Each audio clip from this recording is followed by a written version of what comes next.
Hi, Fabio. Hey Brandon, I like your hat.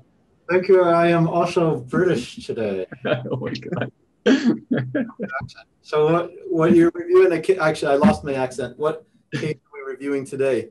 So I have this bilateral temporal lobe epilepsy here. I already saw a right mesiotemporal seizure, and there's a left as well. So I think I'm probably gonna propose a repetitive neurostimulation device to be put in. What did you just call the device? Repetitive neurostimulation is RNS, right? Are you still recovering from your concussion? Oh, is it not? I think we better ask Dr. Rao. Oh, he's Oh, Dr. Rao, I am. welcome. Hey, fellas. up here. Thank you. Fabio was just talking about this RNS device. We heard that you know something about this. I do. I know a few things. I think if this person has seizures from both temporal lobes, I think it's a reasonable option, given that they're not going to be a candidate for surgery, probably, at least not initially. What about just taking out both temporal lobes? That's probably more effective. It probably is effective, but they would probably be left kind of like the famous patient HM who had a anterograde amnesia after having surgery on both temporal lobes. So unacceptable cognitive deficits from removing both of your hippocampi. I think everybody knows HM by the story and his initials, but not that many people have actually would recognize his face. This is actually HM. This is his brain at autopsy, and this is a 3D reconstruction of his brain and the surgery that he had. So HM had epilepsy, probably post-traumatic epilepsy. He had a bicycle accident in his early adolescence, and he had medically refractory epilepsy. And he was so devastated in his life that he signed up for this experimental neurosurgical procedure by Dr. Scoville. And what Dr. Scoville did is drilled bifrontal burr holes and lifted the frontal lobes and then aspirated the kind of anterior and medial portions of the temporal lobes on both sides. And actually, this helped HM seizures. So he had fewer seizures. He was not seizure free, but it helped his epilepsy. But of course, he was unable to sort of lay down new memories after that day. And he was studied for decades afterwards, mostly in Boston, for all the cognitive deficits that he had. But it taught us that we can't really do bitemporal resections. Yeah, true. Does it really stand for repetitive neurostimulation, Dr. Rao? Am I completely mistaken? Well, interestingly, some people think it stands for responsive neurostimulation. Oops. Why? So those are pretty different things, I guess. Will you tell us why it's responsive? Yeah, the idea is that it's a device that's going to stimulate the brain really only in response to detection of something that's abnormal in the brain activity. And so if the brain waves are normal, the idea is that this device will not do anything. But if it detects a pattern that looks like a seizure about to start, then it might deliver some electrical stimulation to the brain to try and reduce the seizures. Oh, pretty interesting. Interesting. Does this patient have just the scalp EEG here, or? Yeah, this is the scalp EEG, where it looks like Fabio showed us a nice right temporal seizure. This patient had what looked like left temporal seizures as well, and she actually also had stereo EEG. Bilateral stereo EEG that confirmed independent left and right hippocampal seizures. She would be the kind of person you wouldn't want to do a surgery that caused, a lot of cognitive deficits because she has a lot to lose. And so the idea of a device that is, even if it's palliative and would help reduce her seizures, but would be unlikely to harm her, is pretty appealing. So what we're looking at here is she had a bilateral stereo EEG investigation. And the reason is that she was non-lesional on MRI. And so even though her scalp EEG suggested seizures from both sides, we wanted to be sure that we weren't being fooled by an extratemporal mimic. So as you can see in the upper left, we put electrodes in cingulate, insula, orbitofrontal cortex, and mesial temporal structures. And what we found actually in the first 24 hours of her recording, she cranked out seizures from her right and left hippocampi independently. And in the end, she had 9 right and 6 left seizures over about 4 days of of monitoring. You can see the top is a nice left hippocampal seizure preceded by some spikes, and then the bottom is a right hippocampal. So here's somebody who is actually bitemporal. And so you bring them into the monitoring unit for a few days, shown in the blue dotted lines, and you record 3 left and 2 right seizures, and you conclude that they're bitemporal, and you would be right. But then if you brought them in just by chance the week after for the same amount of time, and you happen to record 3 left-sided seizures, you would conclude that they're actually, left only, and you would be wrong. And similarly, some people off meds in the EMU could make seizures from both sides, but maybe on meds at home really only have seizures from one side that's not responding to meds for whatever reason, as well as the other side. Wow. And so the idea is that if you really could monitor somebody over long periods of time and see these dynamics in a natural setting, maybe you would get a truer sense of their lateralization. This is fascinating. We just talked with Dr. Cole the other day about the magic number of 4 to 6 seizures to be able to be certain about bitemporal lobe epilepsy.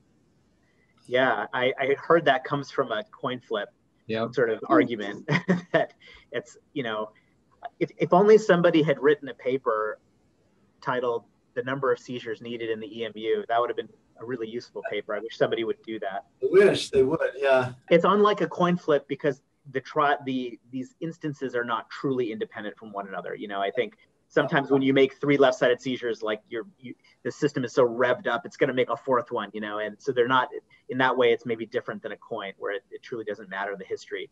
But I know what you mean. Maybe a funny seizure-shaped coin. So knowing that, does that mean that we need to monitor them in the EMU for longer, especially if they have stereo EEG and it's a big procedure and you can't just do a stereo EEG in each admission? It's hard because there's a cost to doing that too. There's an actual cost, and then also rates of infection and other things increase with duration of monitoring with intracranial electrodes. So it's not benign to do that, and it's hard for patients to go through very long periods of inpatient monitoring.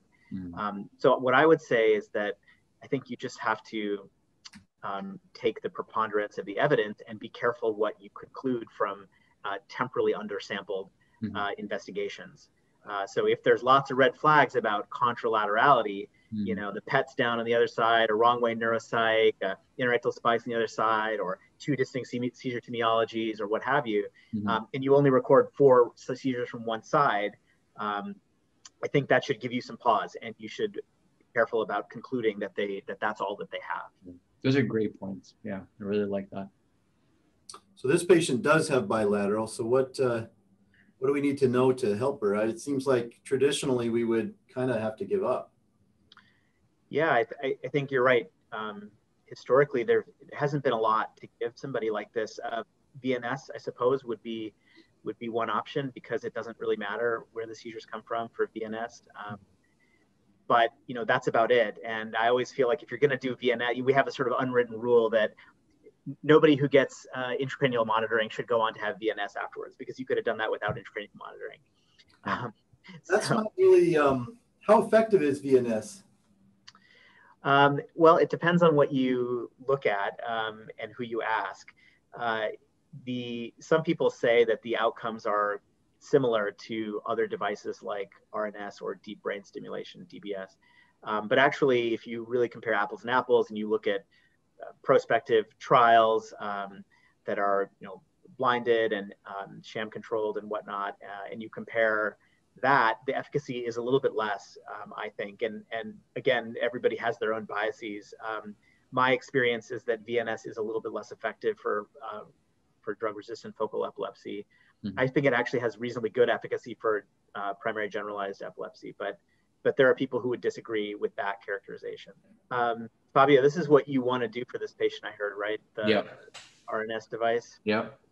I just wanted to show you one picture of what you're getting yourself into here. Okay. So the device is actually implanted in the skull.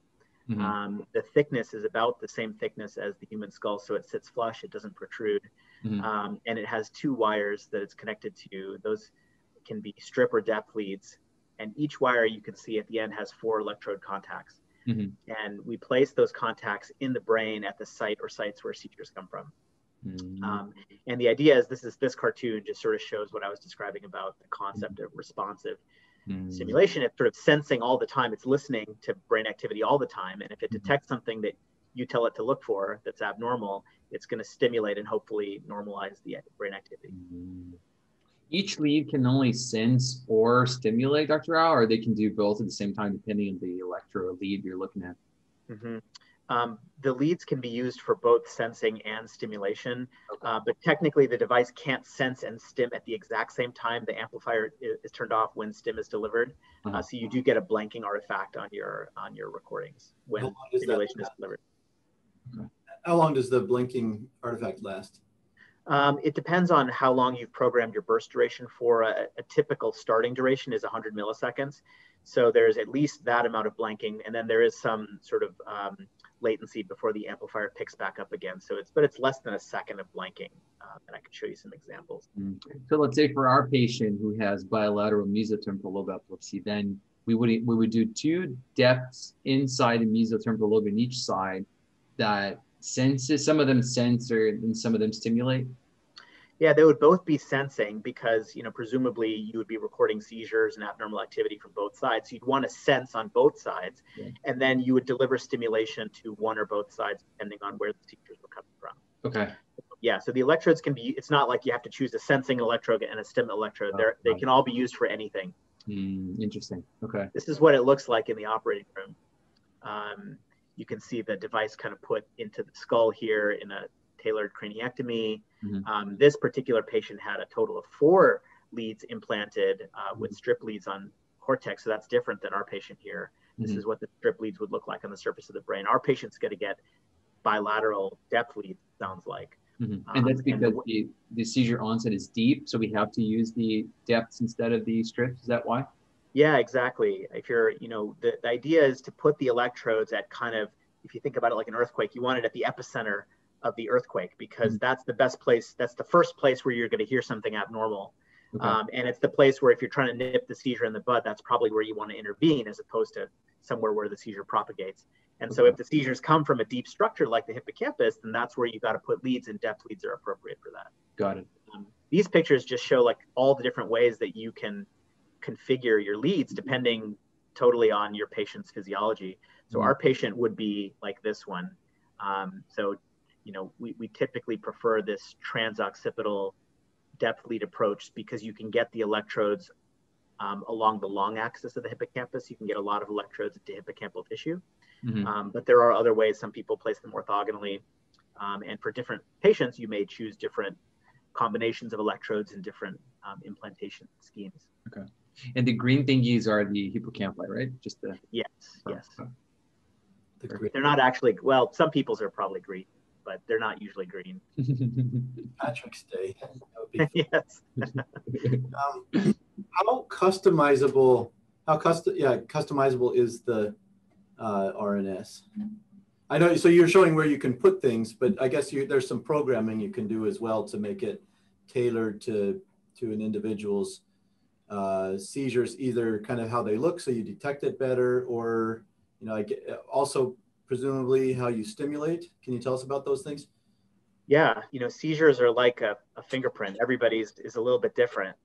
And so you have to, as the clinician programming this device, you have to tell it what you want it to look for. What's the pattern of interest? And that usually means like identifying what you think is the kind of earliest electrographic change that you can see. So in this seizure, for example, this kind of fast activity in red, that might be the onset of the seizure. Maybe that's what you want the device to look for and respond to. And so, but there could be different patterns of, activity that might start a seizure. You have at your disposal a few different kind of mathematical tools that allow you to make so-called detectors that will pick up that abnormal signal of interest. And really all that's required is that in the software, in the online software where you could configure these parameters, you kind of click on that pattern of interest and the software will suggest some feature detectors that are apt to pick up that kind of activity. And then once, it may make a suggestion and you can tweak that by eye depending on how sensitive or specific you want it to be. And do you end up getting an ROC curve or some measure of how well it's going to pick up things? And how many false positives and missed vents it's going to get? Yeah, it would be great if you had an ROC curve.